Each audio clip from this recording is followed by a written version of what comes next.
Está começando o Revista TST, o programa com as principais notícias da semana no Tribunal Superior do Trabalho. E você confere nesta edição. Acordo que prevê desconto de vale alimentação como punição viola programa alimentar. Afastada a condenação da Codevasf por publicar na intranet pena de advertência a economista. Turma determina perícia para apurar insalubridade ou periculosidade na atividade de médico. No quadro Quero Post, saiba se é possível reverter uma demissão com a descoberta de doença durante o exame demissional.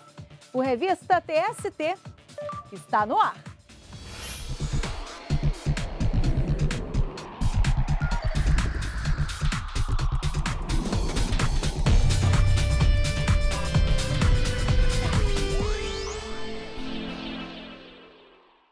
Nós começamos o Revista TST de hoje com um julgamento de destaque na seção 1 de dissídios individuais, responsável por uniformizar a jurisprudência trabalhista. E quem traz os detalhes para a gente é a repórter Michele Chiapa. Olá, Michele. Olá, Ana Amélia. Uma empregada da Cooperativa de Economia e Crédito Mútuo dos Médicos de Porto Alegre queria ser contemplada com os mesmos direitos trabalhistas assegurados aos bancários.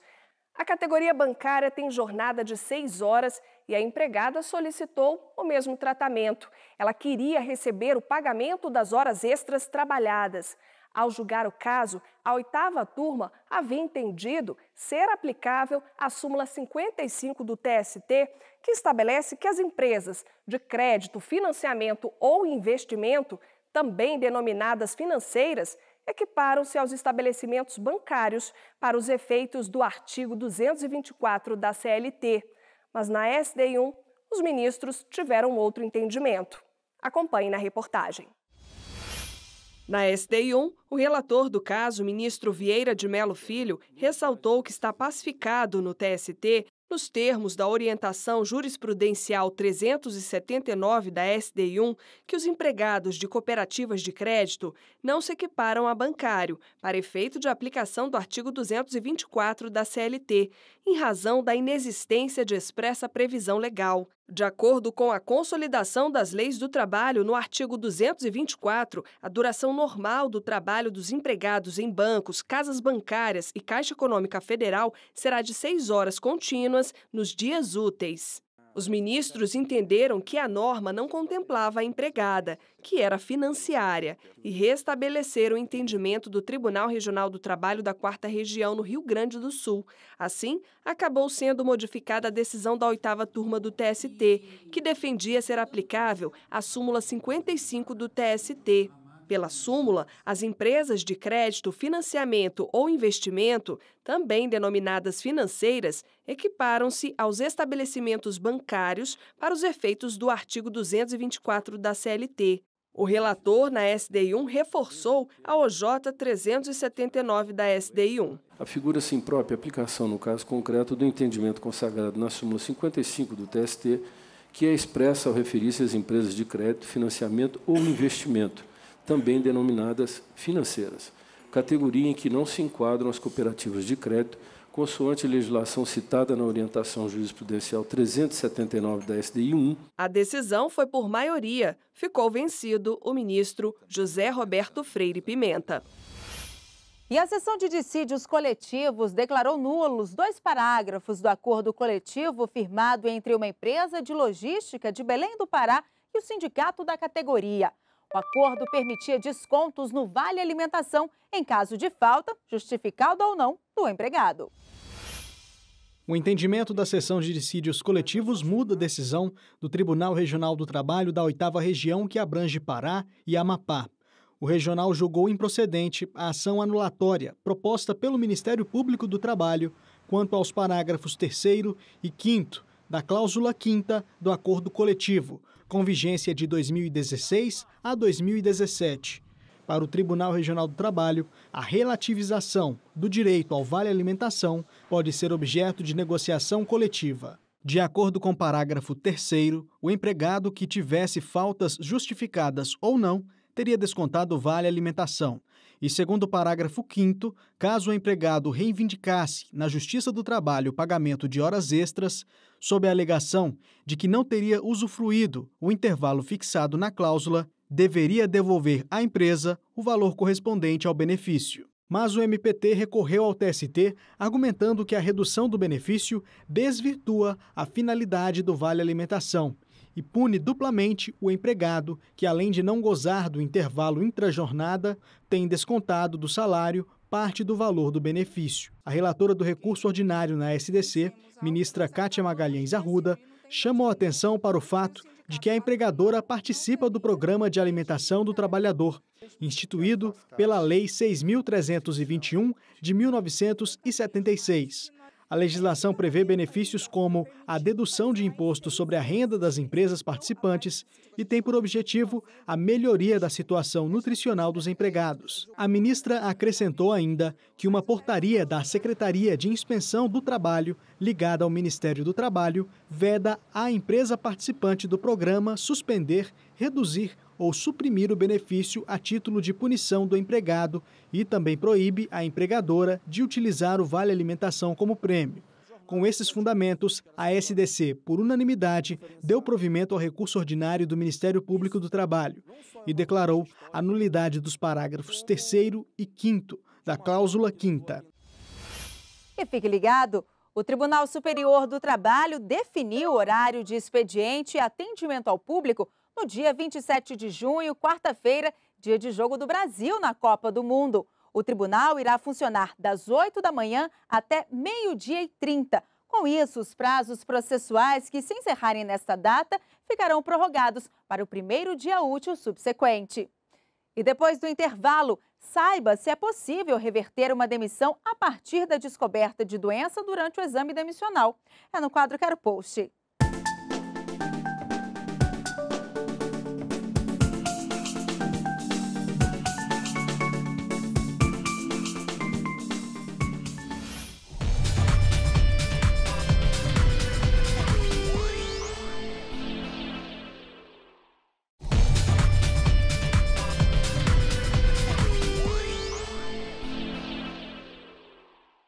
Estamos de volta e vamos fazer um giro de notícias pelas turmas do TST.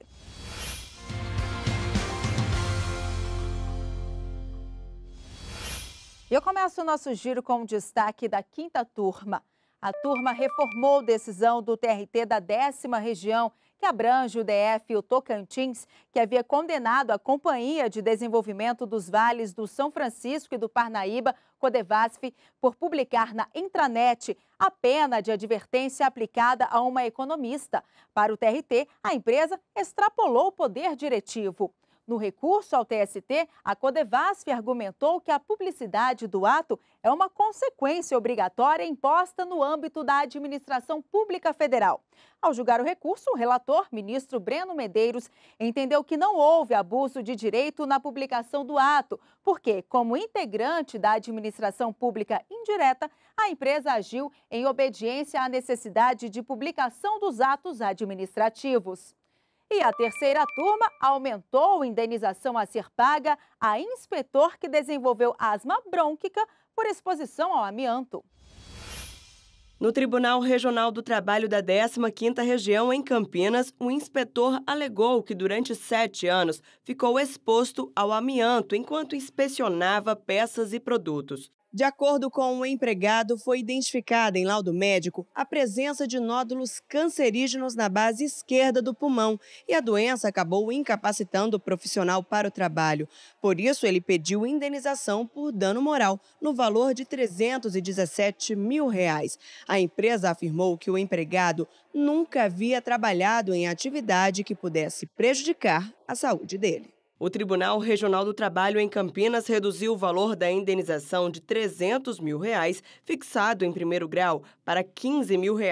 O regional explicou que seguiu padrões de decisões anteriores que tratavam da mesma doença para fixar a nova quantia. Segundo o regional, o empregado só manifestou asma leve após 30 anos que a empresa deixou de utilizar a substância. O profissional então recorreu ao TST. O relator do caso na terceira turma, ministro Maurício Godinho Delgado, observou que a jurisprudência do TST vem se direcionando no sentido de rever valores fixados no primeiro e no segundo grau, apenas quando forem muito elevados ou excessivamente baixos. E que, no caso em questão, existem pontos que justificam o aumento da condenação, como o porte da empresa considerada destaque internacional e a exposição do empregado ao amianto em período relevante do contrato. Dessa forma, o ministro aumentou o valor da indenização para R$ 80 mil. Todos os ministros acompanharam o relator. E um vigilante que teve negado o pedido de rescisão indireta de contrato de trabalho vai ser mantido no emprego. A decisão é da sexta turma. Na reclamação trabalhista, o vigilante apontou diversas irregularidades cometidas pelo empregador, como exigência de trabalho em feriados, supressão de intervalos e não recolhimento do FGTS. Em razão das faltas graves cometidas pelo patrão, solicitou a rescisão indireta do contrato de trabalho para ter direito a todas as parcelas rescisórias devidas na dispensa imotivada. O Tribunal Regional do Trabalho, no Rio Grande do Sul, não aceitou o pedido de rescisão indireta. Entendeu que o término do contrato havia ocorrido por pedido de demissão do empregado. O vigilante recorreu ao TST. Alegou que o regional extrapolou os limites do processo e reforçou que o que pretendia era a ruptura do contrato de trabalho mediante o reconhecimento da culpa da empresa. Durante o julgamento pela sexta turma, prevaleceu o voto do ministro Augusto César Leite de Carvalho em favor do vigilante. Segundo o ministro, a CLT enumera as hipóteses que podem gerar rescisão indireta, cabendo ao empregado comprová-las. Mas, se ele for mal sucedido na tentativa de provar que o empregador cometeu justa causa, tem preservada a continuidade do vínculo empregatício. A decisão foi por maioria, ficando vencida a relatora, desembargadora convocada Silene Amaro Santos. O giro de notícias continua. O destaque agora é da oitava turma. A oitava turma determinou que seja realizada a perícia técnica para apurar as condições de insalubridade e ou periculosidade nas atividades de um médico ortopedista. Na Justiça, o profissional pediu para receber diferenças relativas ao adicional de periculosidade e insalubridade no valor de 40%, por conta do trabalho em ambulatório, centro cirúrgico e radiologia. Os pedidos haviam sido negados pelo Tribunal Regional do Trabalho no Paraná. O entendimento foi o de que as condições insalubres e perigosas não foram comprovadas. Ao julgar o recurso do médico, a relatora, a ministra Dora Maria da Costa, observou que o TRT entendeu ter havido desinteresse do médico em produzir a prova necessária à comprovação das alegações. No entanto, a ministra destacou que a realização da perícia é obrigatória, a não ser quando a realização dela não for possível. A decisão foi unânime. E essas e outras notícias do TST você pode conferir e comentar na página do Tribunal no Facebook. Mais de 1 milhão de pessoas já estão seguindo a nossa página. Siga você também. O endereço é facebook.com/TSTJus. E vamos esclarecer uma dúvida trabalhista publicada nas redes sociais com a hashtag QueroPost.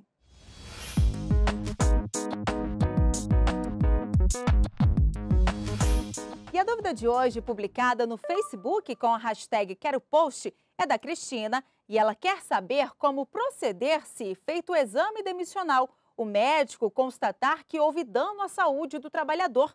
Vamos saber na reportagem. Está previsto na Consolidação das Leis do Trabalho, a CLT. Todo empregado, quando é contratado ou demitido, precisa passar por avaliação médica. O exame é necessário para atestar a aptidão do trabalhador ao entrar e ao sair da empresa. De acordo com a norma regulamentadora número 7 do Ministério do Trabalho, os exames compreendem avaliação médica clínica e exames complementares. No caso do exame médico demissional, a avaliação clínica deve ser realizada obrigatoriamente até a data da homologação da demissão. Antes de ser desligado da empresa, ter seu contrato de trabalho rompido, ele passa por uma avaliação médica com exames complementares, se for o caso, dependendo do risco ocupacional em que aquele trabalhador esteve submetido ao longo de todo o seu tempo de trabalho na empresa.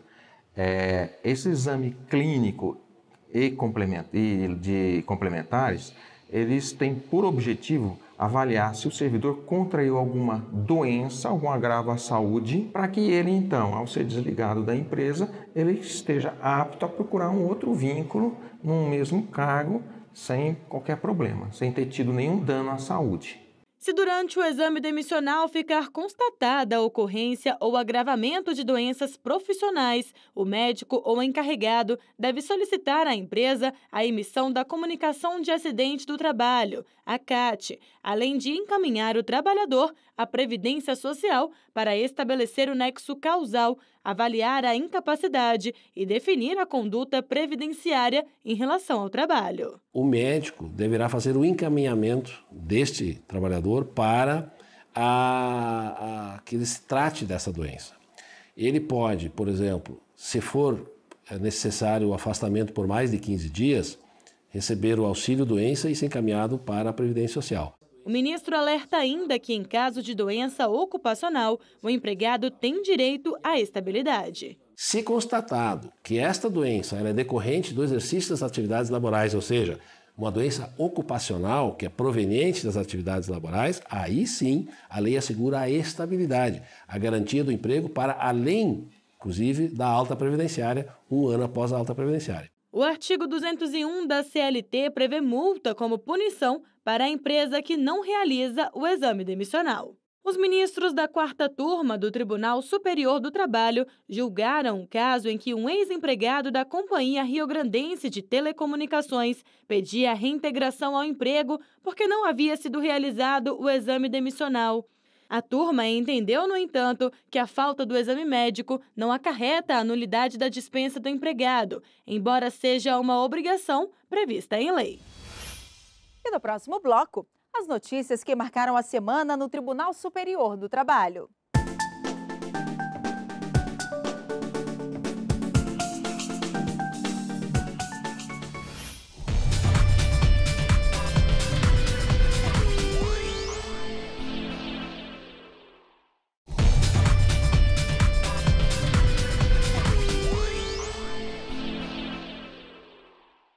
E o Revista TST está de volta.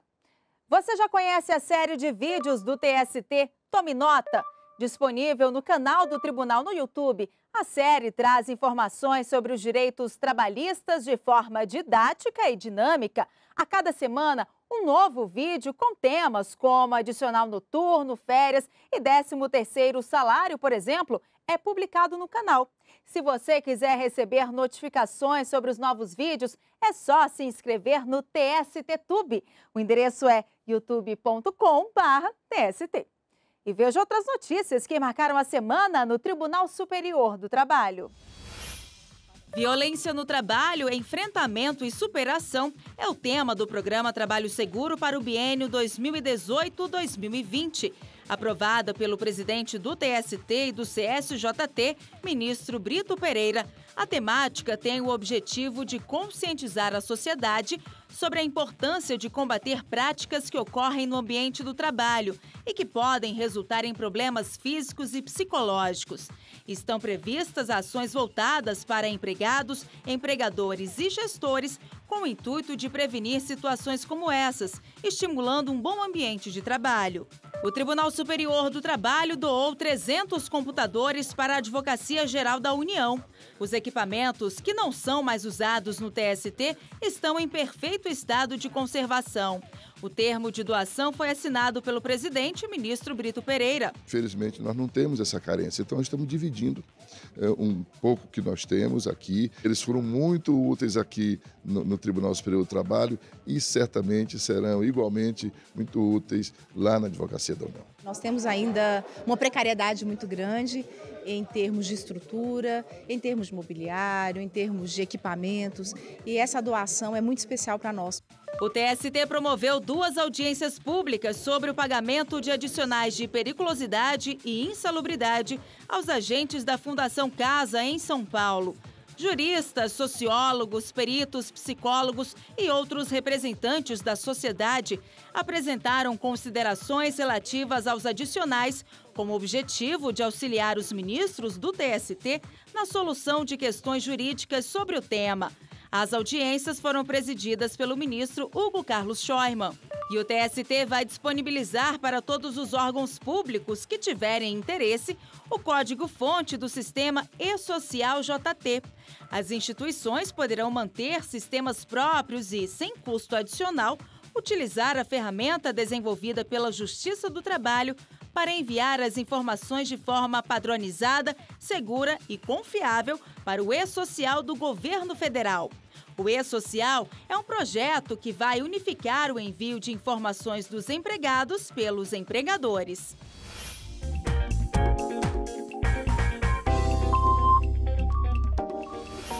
E vamos conferir como estão os preparativos para a próxima edição do programa Jornada. Ele é produzido pelo TST em parceria com os 24 TRTs. E quem vai dar mais detalhes para a gente é a apresentadora Carolina Sete. Olá, Carolina. Olá, Ana Amélia. No Jornada desta semana, teremos uma reportagem especial sobre o trabalho feito nos bastidores dos clubes de futebol. Uma equipe inteira atua diariamente para dar todo o apoio aos jogadores para que eles sempre tenham o melhor desempenho em campo. No quadro Direitos e Deveres, o presidente da Federação Nacional dos Atletas Profissionais de Futebol responde às dúvidas trabalhistas do jogador e do dirigente de clube. No quadro Tá Explicado, vamos saber o que diz a lei com relação à instalação e ao fornecimento de alojamentos para empregados. E no Meu Trabalho é uma Arte, os traços marcantes de um desenhista industrial focado no design autoral de móveis. Tudo isso e muito mais, Ana, no Jornada, que vai ao ar segunda-feira às 7h30 da noite e ninguém pode perder. É com você. Carolina, muito obrigada e até a próxima. E chegamos ao fim de mais uma edição do Revista TST. Outras notícias sobre o Tribunal Superior do Trabalho você confere ao longo da semana no nosso site e também pelas redes sociais. Muito obrigada pela companhia e até o próximo Revista TST.